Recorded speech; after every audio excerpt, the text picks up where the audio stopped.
इंदौर के चर्चित राजा रघुवंशी की मर्डर केस की मुख्य आरोपी सोनम रघुवंशी को 27 अप्रैल को जमानत मिल गई थी। जमानत मिलने के बाद सोनम रघुवंशी ने स्थानीय मीडिया ईस्ट मोजो को इंटरव्यू दिया है। इसमें सोनम ने बताया कि वह शिलांग में रह रही है। उसने यह भी कहा कि फिलहाल इंदौर जाने का कोई प्लान नहीं है। राजा के भाई विपिन रघुवंशी ने जमानत के बाद सोनम के नेपाल भागने का आरोप लगाया था। इस पर उसने कहा कि वह कहीं नहीं भागी है, शिलांग में ही है। उसने कहा कि लोग अफवाहों पर ध्यान ना दें। सोनम पर अपने पति राजा रघुवंशी की हत्या का आरोप है।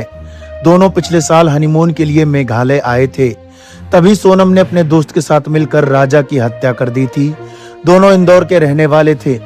सोनम को लगभग 10 महीने बाद जमानत मिल गई है, जबकि राजा के परिवार वालों ने सोनम को फांसी देने की मांग की है। इंटरव्यू में सोनम ने बताया कि वह शिलांग में ही रहती है, लेकिन कहां रहती है, सुरक्षा कारणों से उसके बारे में नहीं बता सकती। सोनम ने अपने खर्चे के बारे में कुछ भी नहीं बताया। उसने कहा कि यह निजी मामला है।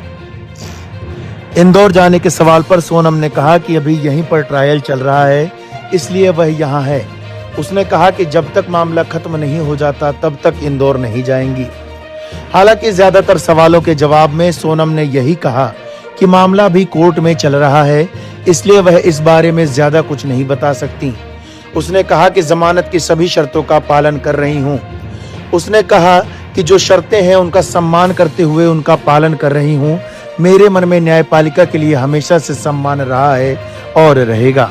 राजा रघुवंशी के भाई विपिन रघुवंशी ने आरोप लगाया था कि जमानत मिलने के बाद सोनम नेपाल भाग गई। ये आरोप सोनम के वकील सुदीप राणा पर लगाया था। इंटरव्यू के दौरान सुदीप राणा ने इन आरोपों को खारिज करते हुए झूठा बता दिया।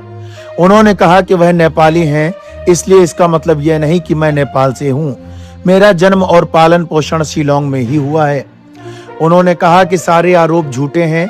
सोनम खुद यहाँ मौजूद है। अदालत में पेशी भी हुई है। मैं भी इस समय कोर्ट परिसर में ही हूँ, जिससे साबित होता है कि हम कभी शिलांग से बाहर नहीं गए। उन्होंने बताया कि कोर्ट में सप्लीमेंट्री चार्जशीट दाखिल हो चुकी है। प्रोसिक्यूशन की ओर से बहस पूरी हो चुकी है। हमने भी अपना जवाब दाखिल कर दिया है। आपको बता दें कि 11 मई 2025 को राजा और सोनम की शादी हुई थी। दोनों 21 मई को हनीमून मनाने के लिए मेघालय आए थे। 23 मई को दोनों लापता हो गए थे।